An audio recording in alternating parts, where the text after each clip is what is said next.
ओम शांति। आज का रात्रि क्लास है 9 सितंबर 1968। बाप बच्चों को कहते हैं अपन को आत्मा समझो। मिलिट्री को कहते हैं ना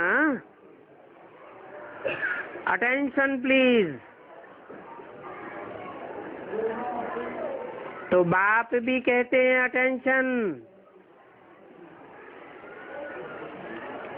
किस बात पर अटेंशन? कि मैं आत्मा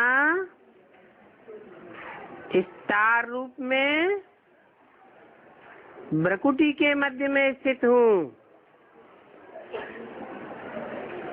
अर्थात अपन को आत्मा समझ बाप को याद करो।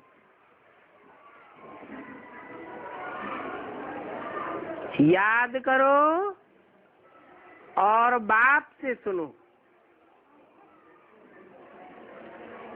जितना हो सके अपने याद के चार्ट को बढ़ाओ। कहाँ भी जाओ, जितना हो सके बाबा की याद में रहो।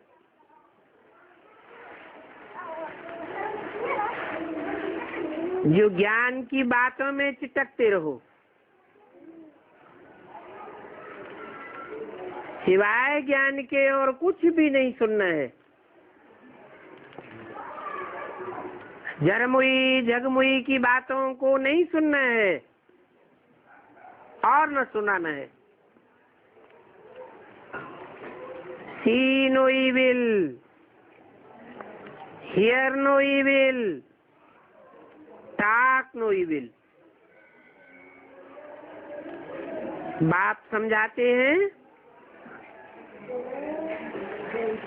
ये ड्रामा है।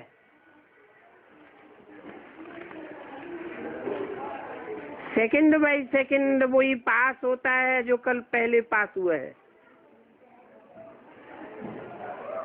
तो बाप ने समझाया है, कल्प कल्प समझाया है। कितने कल्प हुए होंगे? अनगिनत। तो जो पास होता है वो ड्रामा। आज बाजार में गए, कोई चीज ले आए, पसंद ना आई। अच्छा, ड्रामा में था तो ले आए, आ तो गया। अब उसका चिंतन नहीं करो। कल्प पहले भी ऐसे ही ले आए थे और कल्प कल्प लाते रहेंगे। तो पास्ट का चिंतन करना बंद। कोई भी वाहियात पास्ट के संकल्प नहीं चलने चाहिए। जो हो गया वो तो हो गया। अच्छा व बुरा काम करके आ गया वो तो हो गया। तो उसके लिए कोई चिंतन नहीं चलना चाहिए। कोई कहे यहाँ नहीं लेना था, वहां लेना था, ये कहना भी भूल है। गोया तुम ड्रामा को नहीं जानते हो। ड्रामा में था तो हो गया। समझो बम्बई में कलवा देवी में प्रदर्शनी हो रही है। वहां जो कुछ भी कल पहले हुआ था वही होगा। ड्रामा कराता रहता है।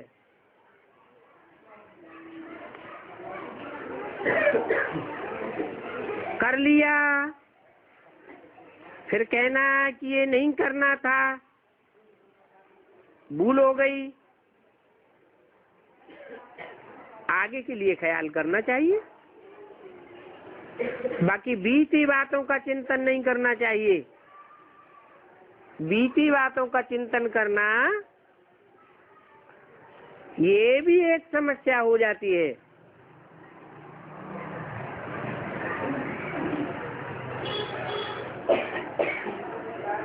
तो ड्रामा पर इतना निश्चय चाहिए,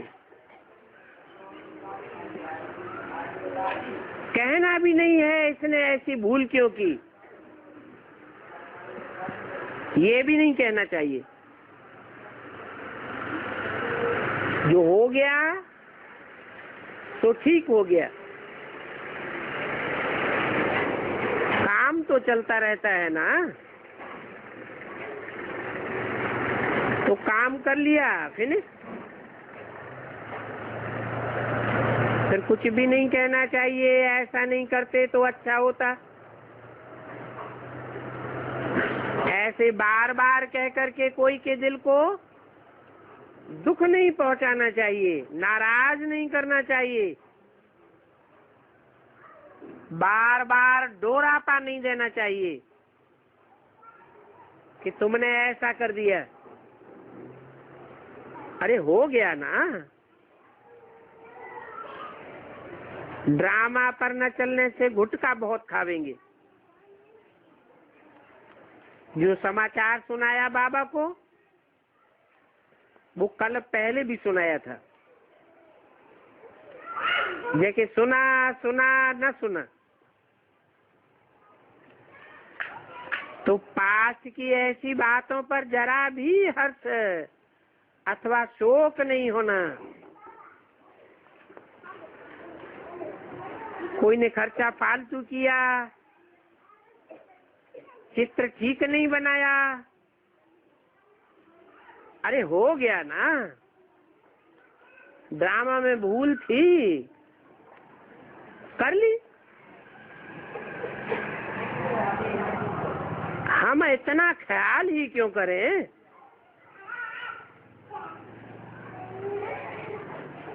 तो सुनता ऐसे हूँ जैसे कि नहीं सुनता हूँ, क्योंकि पास हो गया ना। फिक्रात रहे, दिल में कोई दुख होता रहे नहीं, नुकसान हो गया सो हो गया, कोई हर्जा नहीं। जानते हैं ये कल्प कल्प ऐसे ही होता रहेगा, तो फिक्रात की क्या बात। हाँ, आगे के लिए समझाना होता है, ये भूल हो गई,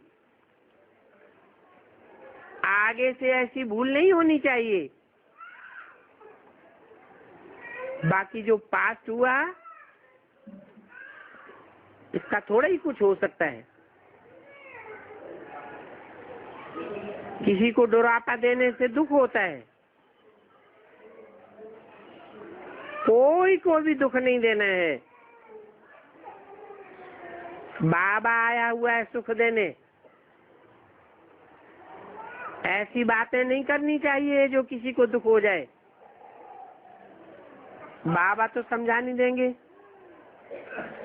ड्रामा में जो था वो हो गया। भूल करता है या उनकी चाल ऐसी है, भूल करते रहेंगे, सुधरेंगे नहीं, तो फिर उनका ही पद कम हो जाएगा ना। टाइम तो बहुत थोड़ा है, कई विश्वास नहीं करते हैं। बाबा कहते हैं अभी 8 वर्ष भी नहीं रहे हैं, इसके बाद ज्ञान भी नहीं सुन सकेंगे। कौन से सन की बात है? 68 की मुरली है। 68 और 8 मिला दें तो कितना हुआ? 76। 76 में एडवांस ज्ञान निकल पड़ता है। बाप प्रत्यक्ष होता है। जो बाप के सूर्यवंशी बच्चे हैं वो बाप को पहचानते हैं। बाकी जो चंद्रवंशी है, इस्लाम वंशी है, बौद्धि वंशी है और वंशी है, वो पहले नहीं पहचान पाते।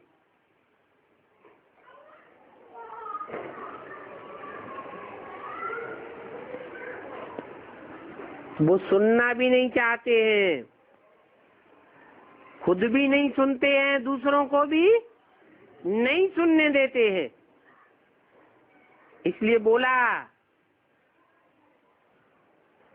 कि आप 8 वर्ष भी नहीं करेंगे, कहेंगे इसके बाद ज्ञान सुन ही नहीं सकेंगे।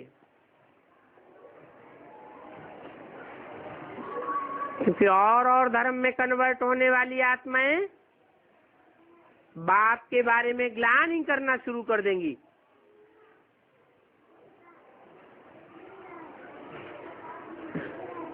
तो ऐसी घबराहट आवेगी जो बात मत पूछो। और आगे चल के दुखों के पहाड़ गिरने हैं। भारत तो क्या, सारी दुनिया रहेगी नहीं।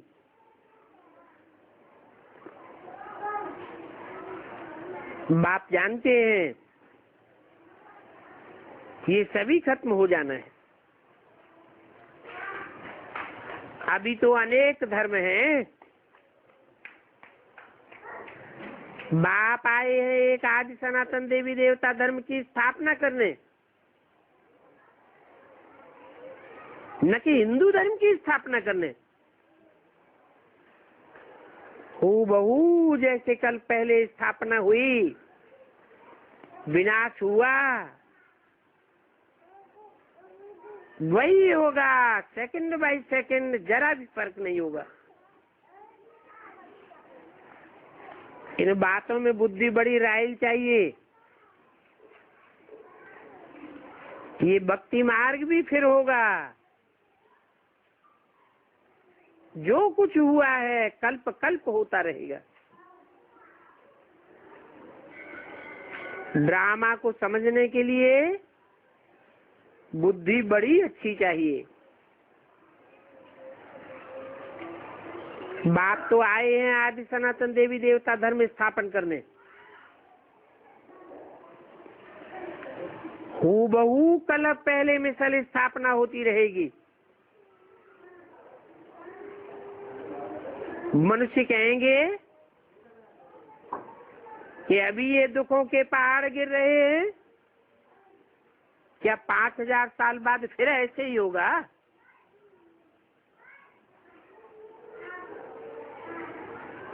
ये दहली खत्म हो जाएगी?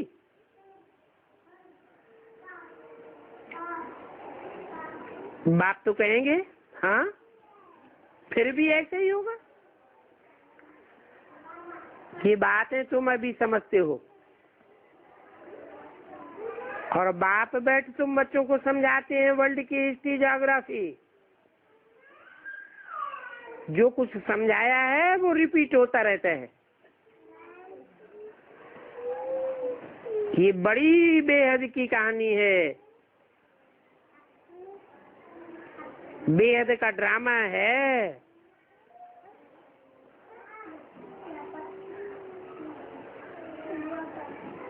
कितना बड़ा ड्रामा है। बाप कहते हैं ये रावण राज्य सारी दुनिया में है, ऐसे नहीं सिर्फ भारत में ही है।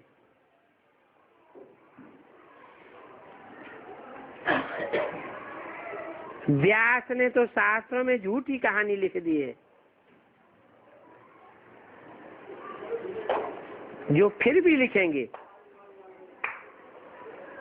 अभी देखो ये तुम्हारी सीढ़ी कितनी अच्छी है,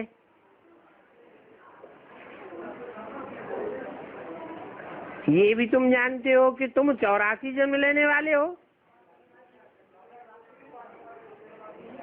और तुम्हारे में भी नंबरवार हैं।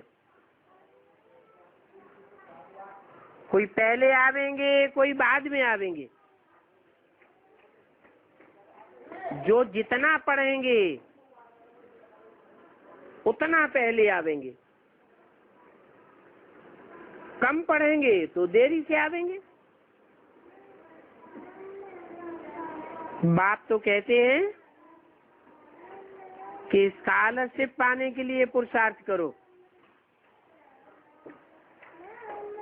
8 के नंबर में आ जाओ। ये स्कॉलरशिप बड़ी भारी है, जन्म जन्मांतर की कमाई है। जन्म जन्मांतर बाप के साथ रहेंगे, परंतु इसमें अटेंशन बड़ी फर्स्ट क्लास चाहिए। बड़ी भारी मेहनत है। कोई भी बात होती है, अच्छी होती है व बुरी होती है। समझो कोई नजदीकी मर जाता है, अजीज मर जाता है, अगर अंदर में ज्ञान है तो कहेंगे ड्रामा अनुसार हुआ, कोई नई बात नहीं, कल्प पहले भी ऐसे ही हुआ था, कल्प कल्प ऐसे ही होता रहेगा। फिकरात की बात ही नहीं। कोई भी प्रकार का घाटा पड़ जाता है तो जो पक्के होंगे उनको कुछ भी फिक्र नहीं होगा। जानते हैं कि सभी मनुष्यों के सब प्रकार के दुख यहाँ ही खलास होने हैं, और फिर 21 जन्मों के लिए स्थायी सुख हो जाएगा। 9 सितंबर 1968 की वाणी का दूसरा पेज। तो ऐसी अडोल अवस्था बच्चों को अभी तक इस समय बड़ी मुश्किल से देखने में आती है। टीका टिप्पणी चलती रहती है। तुम बाप को याद करना चाहते हो, दिल होती है ऐसे बाबा को निरंतर याद करें। फिर ये माया बीच में क्यों इंटरफेयर कर देती है? क्यों हमको पुरुषार्थ करते करते सुलाई देती है? माया इतना क्यों भुलाती है? ये माया बड़ी दुस्तर है।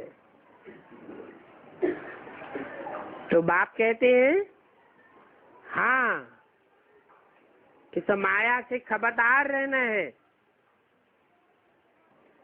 तुम्हारी युद्ध चलती रहती है। किसके साथ? माया के साथ।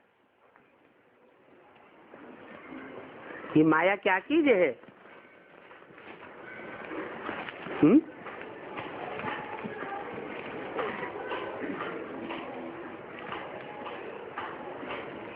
तिरसठ जन्मों में जो हमने गलतियां की हैं, पाप किए हैं, आत्मा में जानबूझ करके कमजोरी भरी है, वो कमजोरी हमारे सामने माया के रूप में आ जाती है। चाहे स्त्री के रूप में आती है, पुरुष के रूप में आती है, पदार्थ के रूप में आती है, कोई समस्या के रूप में आती है।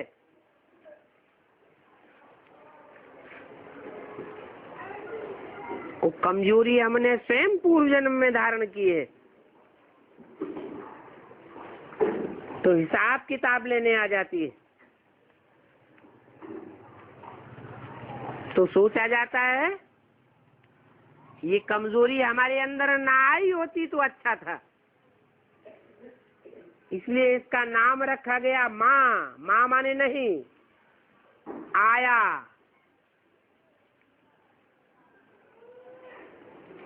माँ और आया दोनों मिलाए तो क्या हुआ? माया। ये कमजोरी हमारे में ना ही होती तो अच्छा था। ये माया बड़ी दुस्तर है।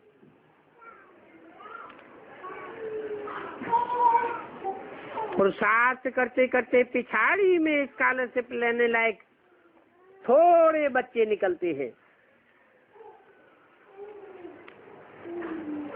बाप को याद करने से सारा चक्कर बुद्धि में याद आ जाएगा।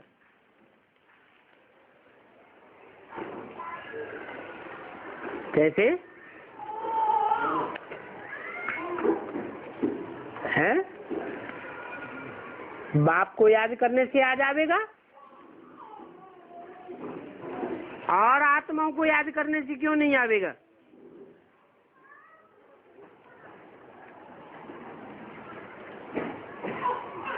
समझे? इब्राहिम को याद करें तो सारा चक्कर बुद्धि में क्यों नहीं आवेगा? क्योंकि इब्राहिम की आत्मा तो 84 जन्म लेती ही नहीं। पूरे 84 जन्म लेने वाला तो एक ही बाप है जो सारी मनुष्य सृष्टि का पिता है, जिसमें सुप्रीम सोल मुकर्रर रूप से प्रवेश करता है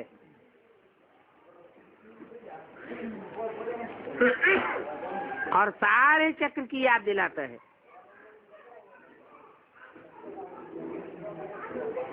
जैसे बाप ज्ञान का सागर है, तुम बच्चे भी नंबरवार सागर हो। तो सदैव ज्ञान में रमण करना चाहिए, सदैव खुश मिजाज रहना चाहिए, चेहरा सदैव हर्षित मुख रहना चाहिए। क्योंकि संगम युग मौजों का युग है। अभी बेहद का बाप आया हुआ है, तो बेहद बाप की रहबरी में अगर मौज नहीं धारण कर पाई तो फिर कल्प कल्पांतर जन्म जन्मांतर मौज का अनुभव नहीं कर सकेंगे। अभी तुम जानते हो कि कल्प कल्प हम बाप से वर्षा लेते हैं, तो उठते बैठते चलते फिरते अपना स्वीट होम याद आना चाहिए।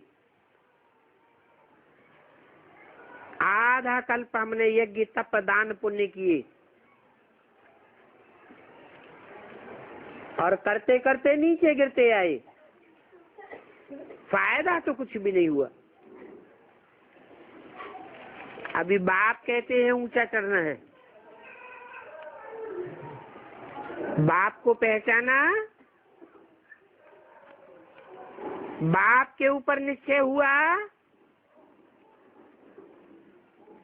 तो एक बार निश्चय होने के बाद फिर कभी भी संशय नहीं होना चाहिए। अगर संशय होता है तो समझो हम दूसरे धर्म में कन्वर्ट हो रहे हैं।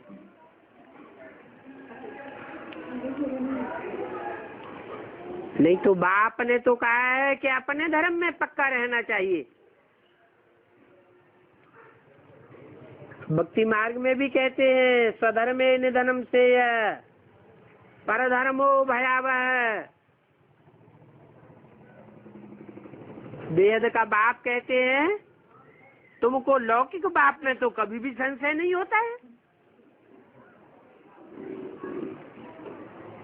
जो हद का वर्षा देने वाला है उसका दिया हुआ वर्षा एक जन्म भी चलेगा चलेगा नहीं चलेगा कोई पक्का नहीं। और मैं तो 21 जन्मों का पक्का वर्षा देता हूँ। 21 जन्मों के आधार पर 63 जन्मों के भी हिसाब किताब बन जाते हैं। तो ऐसे बेहद के बाप में तो का संशय नहीं होना चाहिए। इसलिए बाप कहते हैं निश्चय बुद्धि विजयते संशय बुद्धि विनश्यते। अगर बाप में थोड़ा भी संशय आया तो पद का विनाश हो जाएगा। दूसरे धर्म में कन्वर्ट होंगे तो दूसरे धर्म वाले दास दासी बना करके रखेंगे। तो कभी भी संशय नहीं लाना चाहिए। ये तो स्कूल है, यहाँ एम ऑब्जेक्ट है। जैसे वकालत का स्कूल होता है तो एम ऑब्जेक्ट है, वकील बनेंगे, एडवोकेट बनेंगे, जज बनेंगे। तो यहाँ भी एम ऑब्जेक्ट है स्कूल का। क्या एम ऑब्जेक्ट है? पढ़ाई है राजयोग, और राजयोग सीख करके हम नर से नारायण और नारी से लक्ष्मी जैसे बनेंगे। तुम यहाँ देवता बनने के लिए आए हो, और तुम्हारी यहाँ प्रैक्टिकल राजधानी स्थापन होती है। और धर्म पिताएं आते हैं तो वो कोई राजधानी स्थापन करके नहीं जाते हैं, राजाई स्थापन करके नहीं जाते हैं, सिर्फ धन की स्थापना होती है। तुम्हारी तो प्रैक्टिकल में राजधानी स्थापन होती है। तो पुरुषार्थ जोर से करना चाहिए।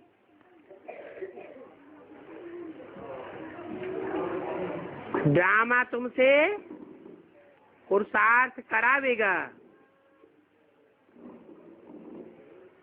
ये भी समझते हो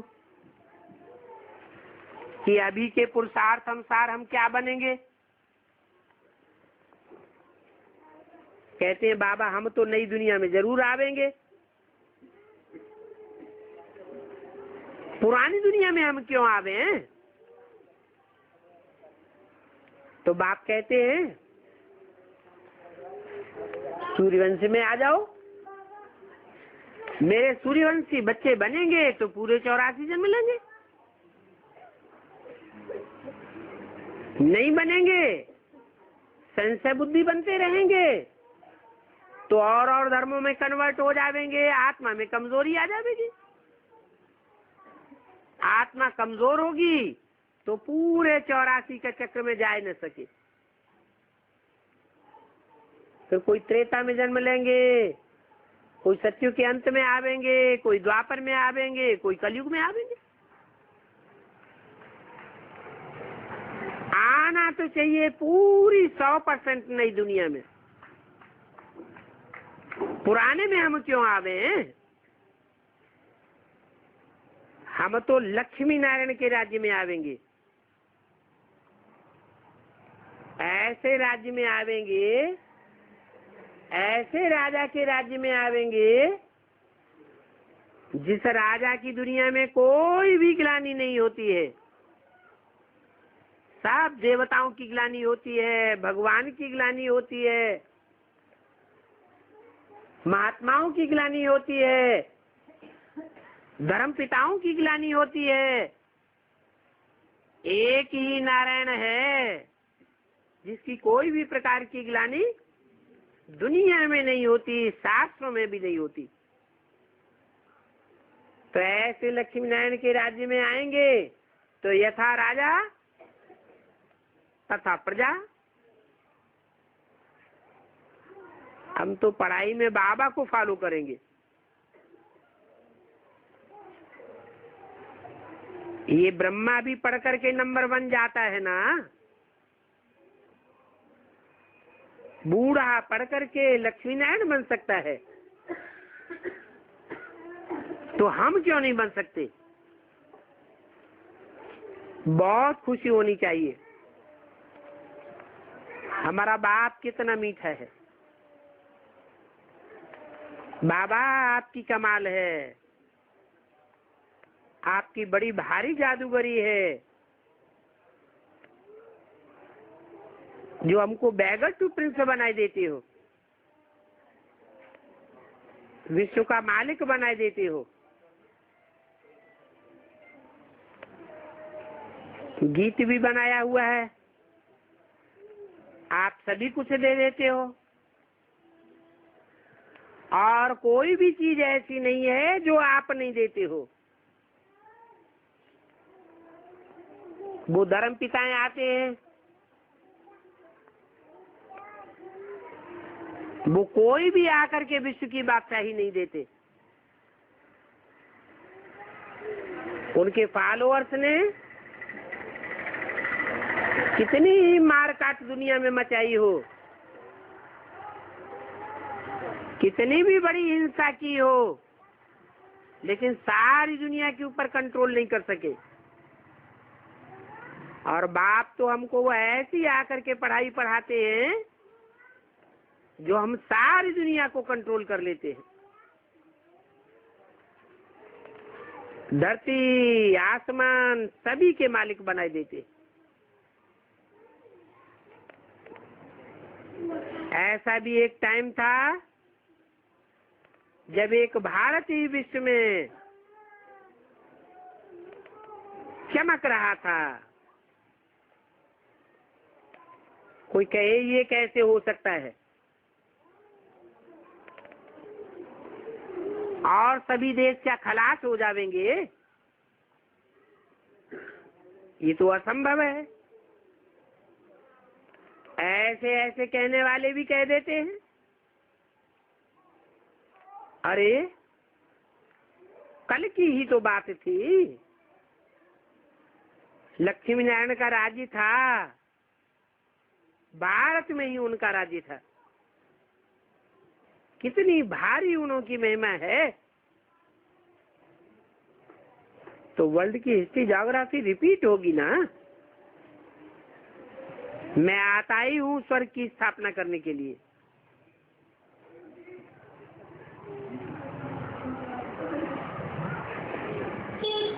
मैं सदैव स्वस्थ स्थिति में रहने वाला हूँ, इसलिए मैं ही स्वर्ग की स्थापना कर सकता हूँ। और जो भी आत्माएं हैं 500-700 करोड़, कोई कितनी भी पावरफुल आत्मा क्यों न हो, धर्म पिताओं की ही आत्मा क्यों न हो, वो सदैव स्वस्थिति में स्थित होकर नहीं रहते, इसलिए वो स्वर्ग नहीं बना सकते। तुमको स्वस्थिति में रहना नहीं सिखा सकते। मैं एक ही आत्माओं का बाप हूँ जो स्वस्थिति में रहना सिखाता हूँ। तुम यहाँ ही इस दुनिया में ही स्वस्थिति में रहकर स्वर्ग का अनुभव कर सकते हो। मैं नरक की दुनिया के बीच तुमको स्वर्ग का वर्षा दे देता हूँ।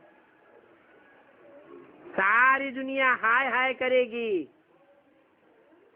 और तुम्हारी आत्मा जय जयकार करेगी। ये स्वर्ग की स्थापना का कार्य बदल नहीं सकता है।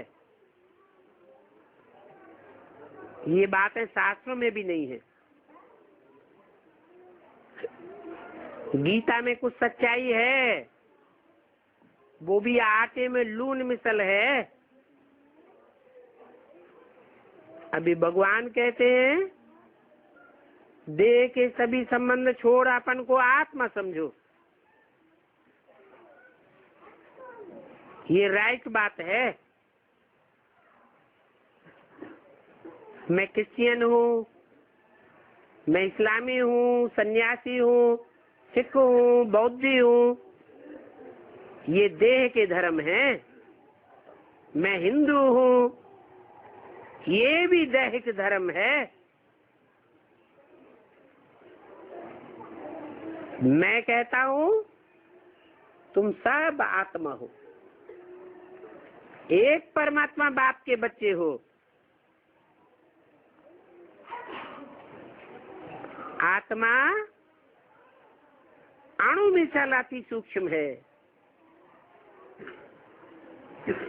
गीता में भी लिखा हुआ है, अणोअणीयान समनुस्मरेत्य है। बाकी तो सभी शास्त्रों में बाह्यात बातें लिखी हुई है। ये गीता का युग है, जब गीता के ज्ञान से भारत स्वर्ग बनता है। और ये गीता का ज्ञान भारत में ही आकर के देता हूँ।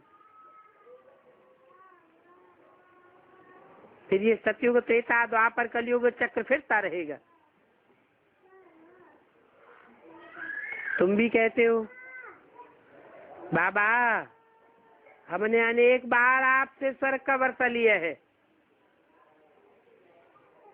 ये सुख दुख का खेल है,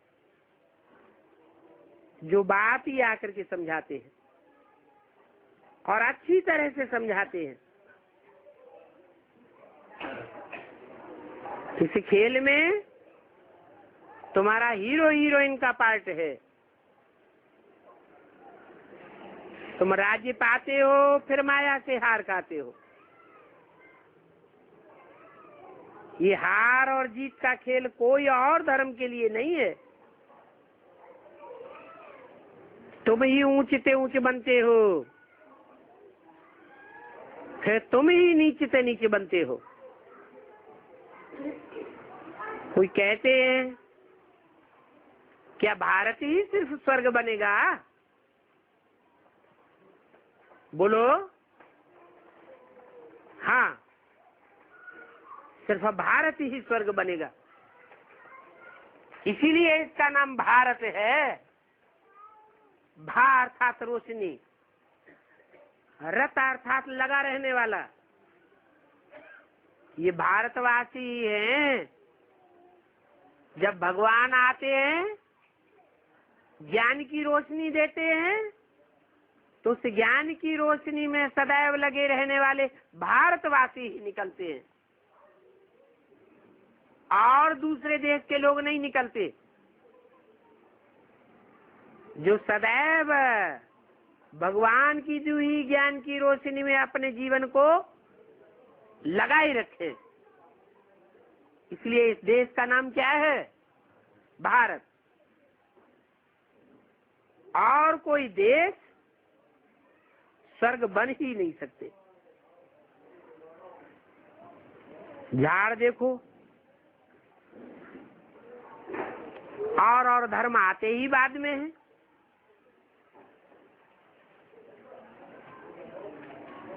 देरी से आते हैं,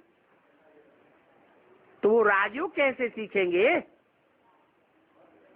और कैसे दूसरों को राजयोग सिखलावेंगे?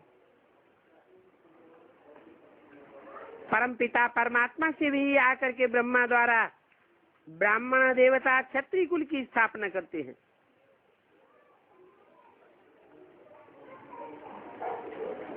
जो पक्के ब्राह्मण बनते हैं वही देवता बनते हैं। कच्चे रह जाते हैं, ब्राह्मणत्व में फेल हो जाते हैं, तो क्षत्रिय बन जाते हैं। शास्त्रों में ये बातें नहीं है।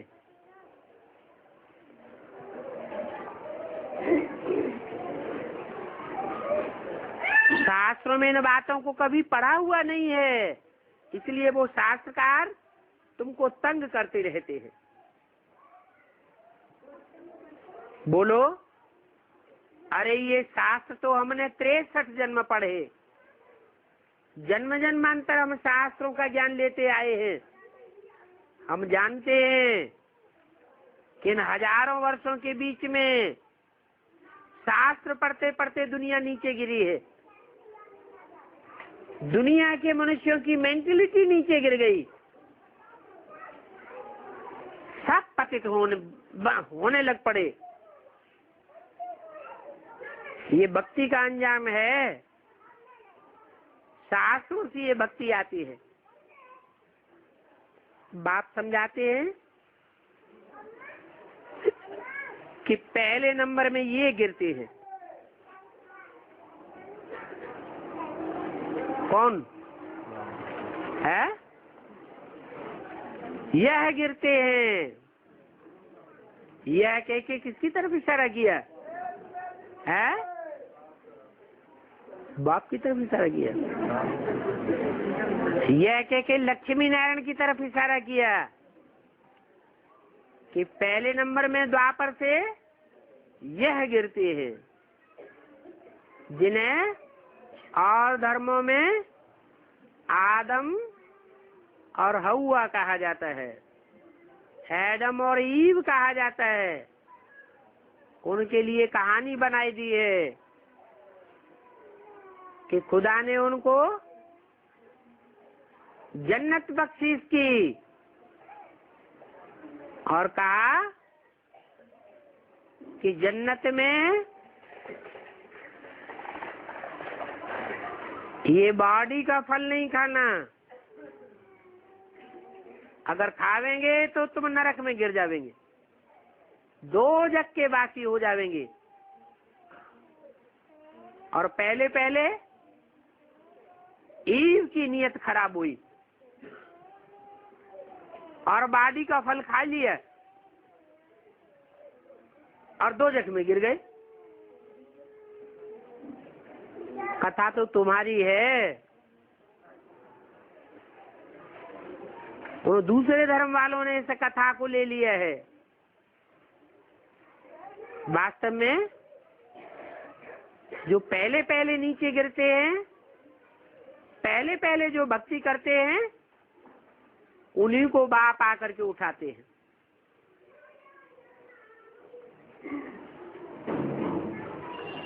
आते हैं तो बैगर टू प्रिंस बनाते हैं,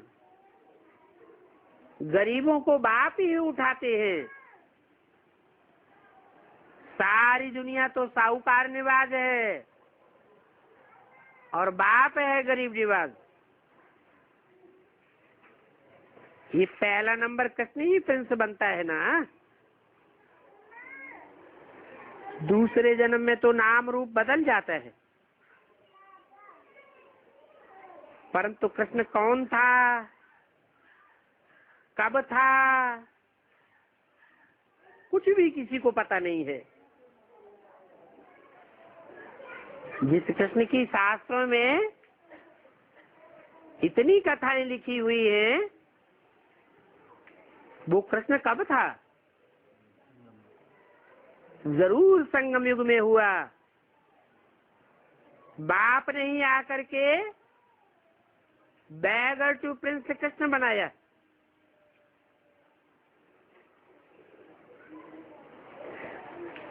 इस कांटों के जंगल में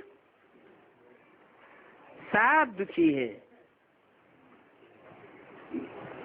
और सब इस कांटों के जंगल में जानवरों से भी बदतर है। जानवरों में भी, बंदर में बहुत विकार होते हैं। बाप भी कहते हैं ये मनुष्य बंदर मिसल बन पड़े हैं। इन भारत के मनुष्यों की ही बात है। सूरत मनुष्य की और सीरत बंदर जैसी है। फिर शास्त्रों में दिखाई दिया है कि भगवान ने बंदरों की सेना ली। रावण को मनुष्य मिले सेना बनाने के लिए और भगवान को बंदर मिल गए। अभी बाप आए, सूरत मनुष्य की और सीरत जिनकी बंदरों जैसी है, उनकी सीरत देवताओं की जैसी बनाते हैं। बंदर जैसे मनुष्यों को बाप आकर के देवता बनाते हैं, मंदिर में पूजने लायक बनाए देते हैं। तो देखो, शास्त्रों की बातों का अब तुमको पता पड़ा है। बाप कहते हैं मैं भी बच्चों का सर्वेंट हूँ। भी क्यों लगाई दिया है?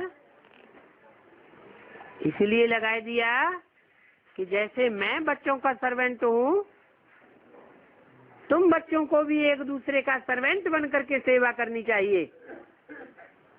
यहाँ कोई को ब्राह्मणों की दुनिया में राजाई लेकर के नहीं बैठना है, गद्दी जमा के नहीं बैठ जाना है, दूसरों के ऊपर आर्डर नहीं चलाना है,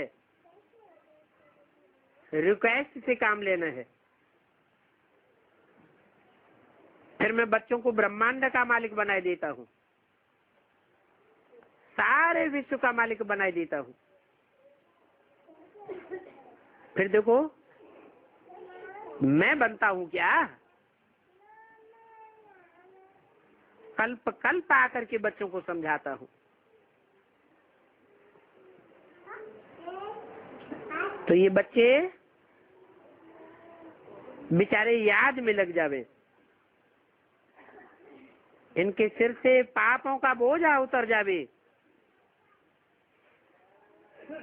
अब जो करेंगे सो पावेंगे।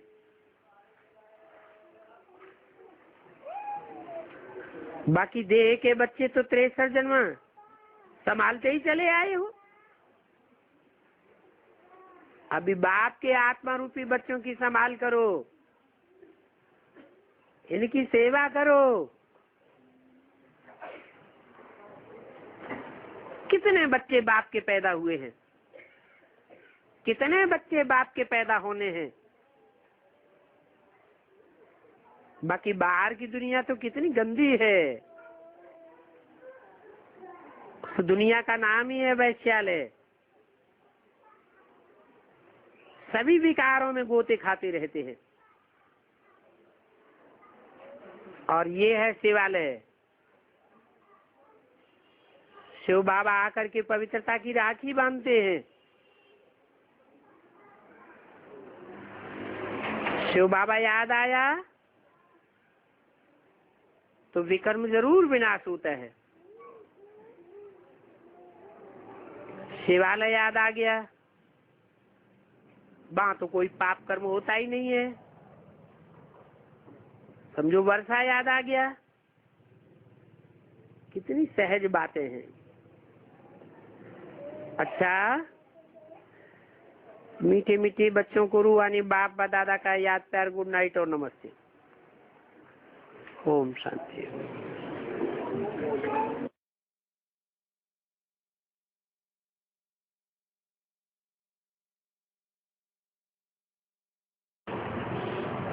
कोई को बुलावेंगे तो ऐसे थोड़े ही कहेंगे ए आत्मा इधर आओ। कोई समझेगा भूत प्रेत को बुलाता है।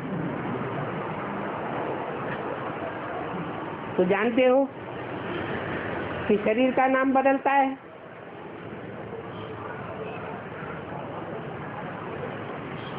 जैसे तुम आत्मा हो, वो भी परमात्मा है।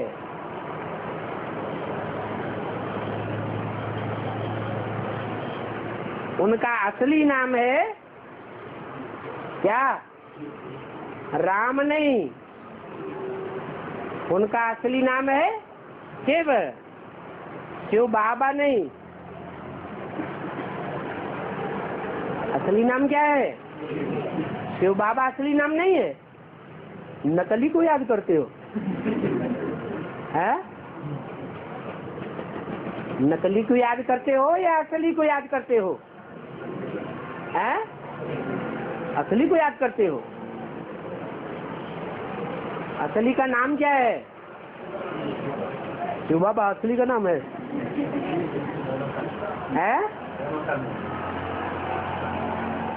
उनका असुल नाम है शिव।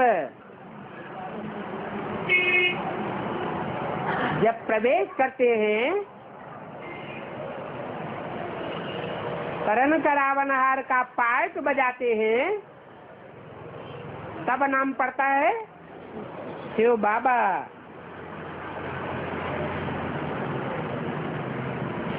वो सभी आत्माओं का बाप है। क्या कहा? कितनी आत्माएं हैं?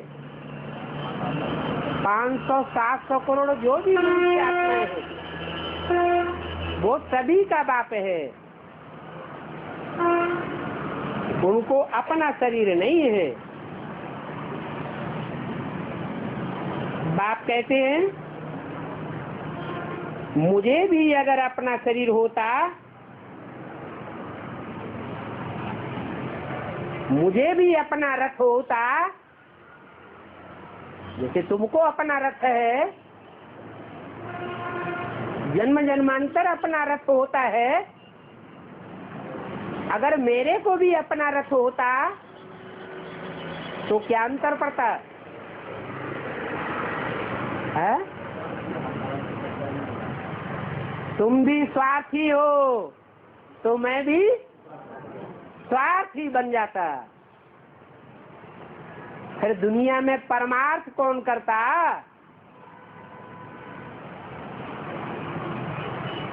एक शिव बाप भी है, शिव बाप ही है जिसको अपना रथ नहीं है, इसलिए सदा कल्याणकारी है, परमार्थी है। वो तुमको सदगति देता है, नहीं तो तुम्हारी सदगति कौन करता? भक्ति मार्ग में भी मुझे याद करके अनेक प्रकार के चित्र बनाई दिए हैं। वो अनेक प्रकार के चित्र किस बात की यादगार हैं? हैं? अरे चित्र किस बात की यादगार होते हैं? जरूर मैंने अनेक प्रकार के शरीर धारण करके अनेक प्रकार के कर्म किए हैं, इसलिए मुझे कर्मन करावन हार भी कहते हैं।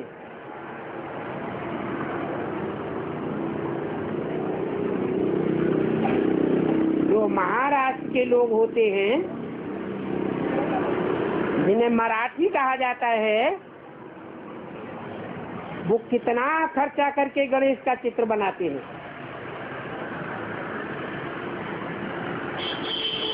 अभी ऐसा सूंड वाला मनुष्य कब होता है क्या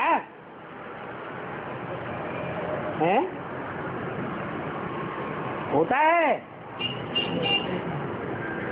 उसका बाप भी कौन होगा?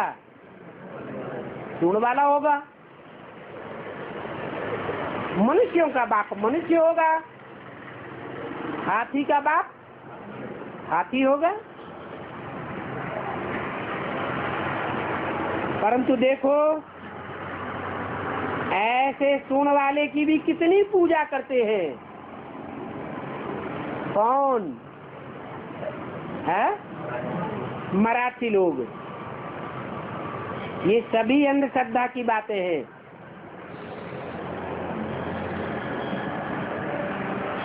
मनुष्यों की बुद्धि कुछ भी काम नहीं करती है, एकदम जैसे कि जट बुद्धि हो जाते हैं।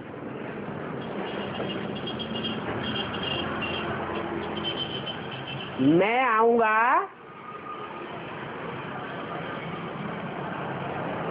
तो मनुष्यों का उद्धार करूंगा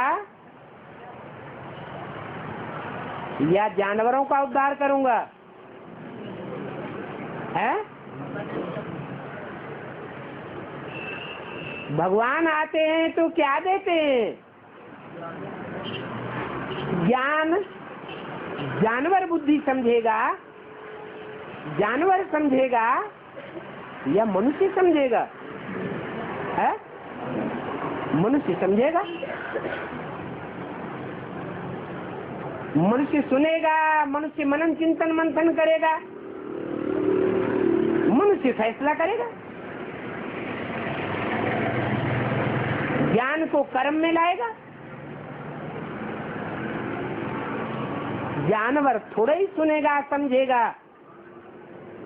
और प्रैक्टिकल कर्म में ला देगा।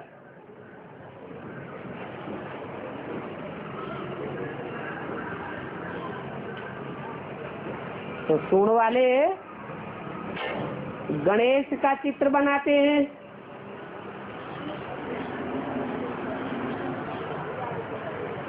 चित्र बनाया है तो कोई चरित्र करने वाला हुआ होगा या नहीं? अरे जरूर हुआ है। पहले नंबर का नाम वाला हो जाता है। कौन हुआ?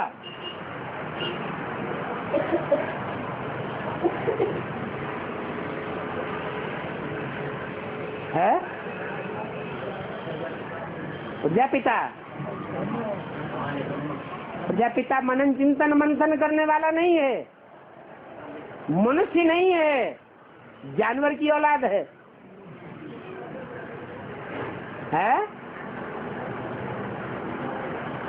अरे भगवान मनुष्य में आता है या जानवर में आता है? भगवान तो मनुष्य में आता है। भगवान का रूप धारण करके जब आवेगा, प्रत्यक्ष होवेगा, तो मनुष्य के द्वारा होगा।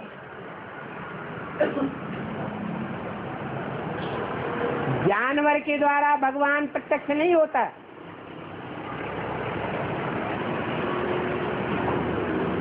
तो बैल कहो, हाथी कहो, गधा कहो,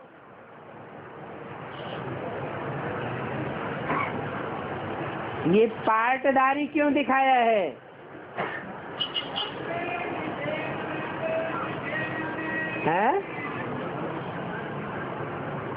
बाबा तो कहते हैं हाथी रूपी महारथी। कोई घुड़सवार है, कोई हाथी रूपी महारथी है, कोई महावीर महावीरनिया है।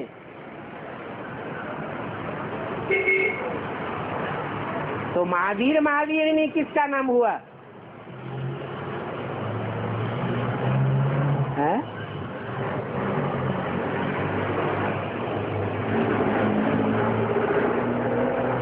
माउंट आबू में जावेंगे तो वहाँ जो 16 गांव बहुत प्रसिद्ध है, वहाँ वीर बाबा को बहुत मानते हैं।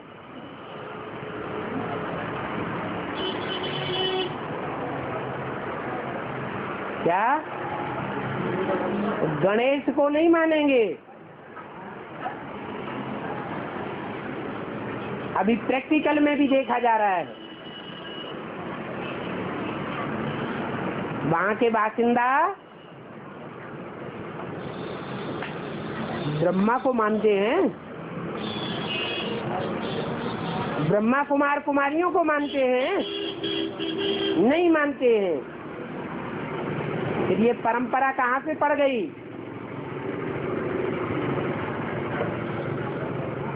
वहाँ के भीलों में कि वीर बाबा को मानेंगे।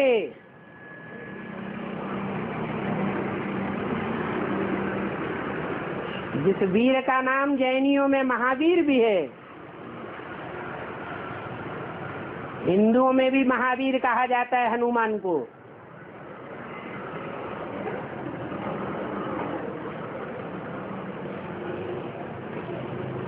बोला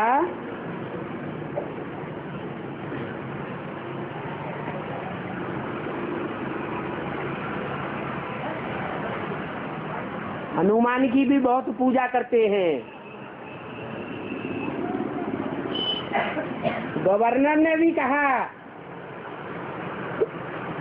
कि राम को वानरों की सेना मिली,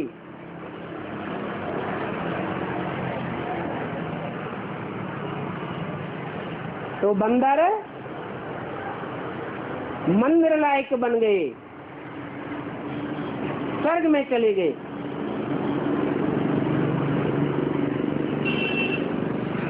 दस और की वाणी का 3रा पेज। बच्चों ने समझाया है मेहनत करके, परंतु फिर भी कोई समझते नहीं है।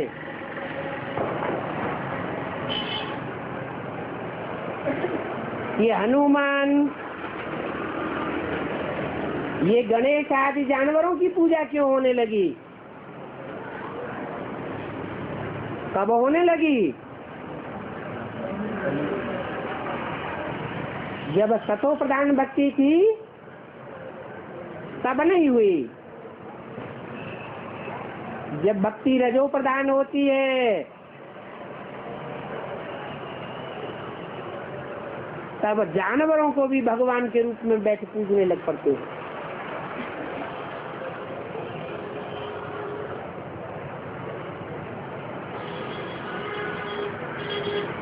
कोई समझते थोड़े ही है।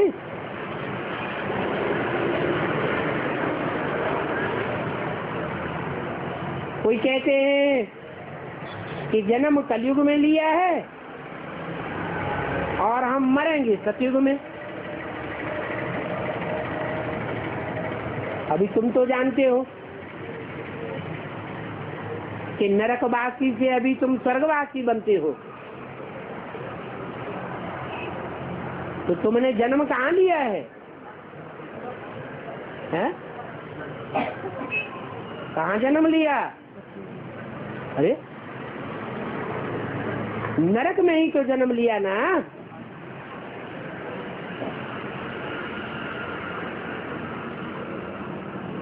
जन्म नरक में लिया,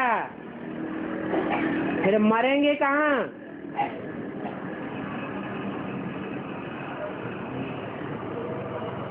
कहते हैं मरेंगे स्वर्ग में। तुम बच्चे तो यहाँ आए ही हो स्वर्ग में जाने के लिए। बच्चों ने समझाया ऐसे है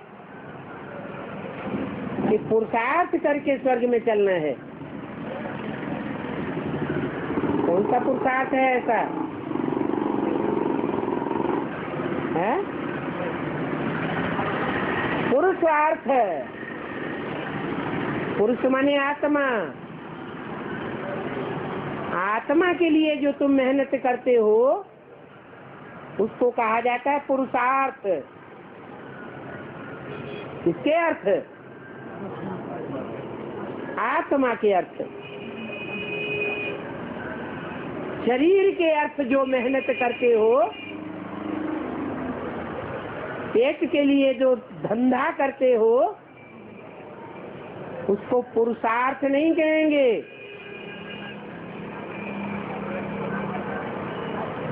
पुरुषार्थ कराने वाला परम पुरुष परम पिता परमात्मा है।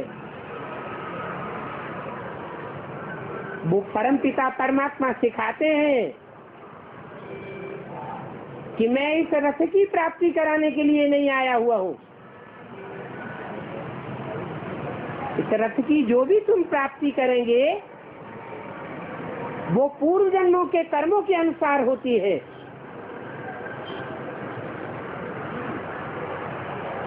वो प्राप्ति ऑलरेडी नुदी हुई है।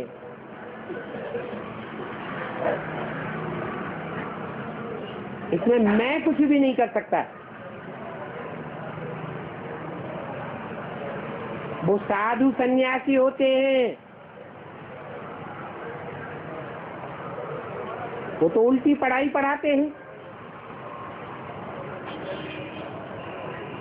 भक्त लोग समझते हैं कि हमारे साधु ने, हमारे गुरु ने ऐसा कराई दिया, हमारे जीवन में परिवर्तन आ गया, बच्चा पैदा हो गया, धनवान बन गए। परंतु अपने कर्मों से बनते हैं या गुरुजी के कहने से बन जाते हैं? अपने अपने कर्मों से बनते हैं। तो भगवान बाप तो साफ बताते हैं, इस जन्म में तुमको जो भी प्राप्ति करनी है वो अपने पूर्व जन्मों के कर्मों के आधार पर प्राप्त होनी है।